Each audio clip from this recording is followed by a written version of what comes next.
Oh, hi. There's another lovely lady I worked with. I'm going to call Carol. She came to me for help with anxiety. She'd had two major traumas in her life. Both were the result of naivety. Not her fault, there's nothing wrong with being naive. The first was when she was in her very early 20s. She visited an Asian holiday resort on the first leg of a world trip that she'd saved for ever since she left school. She was befriended by some locals who showed her great warmth and kindness. And then she visited them, but in fact, when she went there, she was kidnapped and seriously scammed. She was forced to go to the bank with them and empty everything in her bank account and her credit cards. And then they dumped her off. She was very lucky.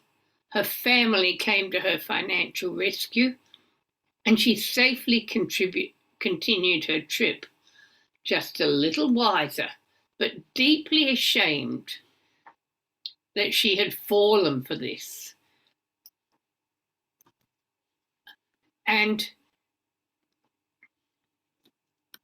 the second situation, another big trauma, was in business. She was working in a successful business and she enjoyed the business, but she had the opportunity to buy it, which she did. And very shortly after that, the major client, who was a government instrumentality, changed its rules, cutting her new business down to about a quarter. She still had all the employees, and as a new business owner, needed to learn about the painful process of letting staff go. The combination of these left her feeling anxious and ashamed. So it was the worry, the trauma of losing all that money, the trauma of having to let people go, and the shame. Both of these left her anxious and ashamed. So those were the feelings she needed to be dealt with. We dealt with the anxiety first, and then we were left with shame. Shame's an interesting one to treat. It's not in any way the same as guilt. It's a totally different emotion, but she was able to simply let it go when she was in a deep trance. I told her to go very, very deep and now let it go. Just let it all go. Put your hand where you can feel that shame. Now give it a push it in and let it go. And it was wonderful. Over about half an hour, I could see her just letting things go, and she was picking her hands up and picking stuff out of herself and throwing it away. Such a relief to let it go.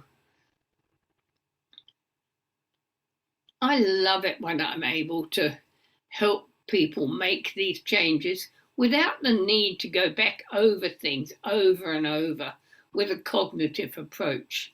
The problem with cognitive therapy is that it uses the conscious mind, and it doesn't allow those feelings that are stored in the body, not the brain, to be properly stored. Traumatic memories are never forgotten, but my job is to remove the pain so they just become a historical fact. And business trauma is just as important as fire, accident, illness, rape, or anything else. It's not always recognised, but running a small to medium business, especially over the past 2 years with COVID, has actually been highly traumatic. And it's just a joy to be able to help people identify why they've got the problem and then help them let go of it. I have a simple step-by-step process, and it works. It's so effective.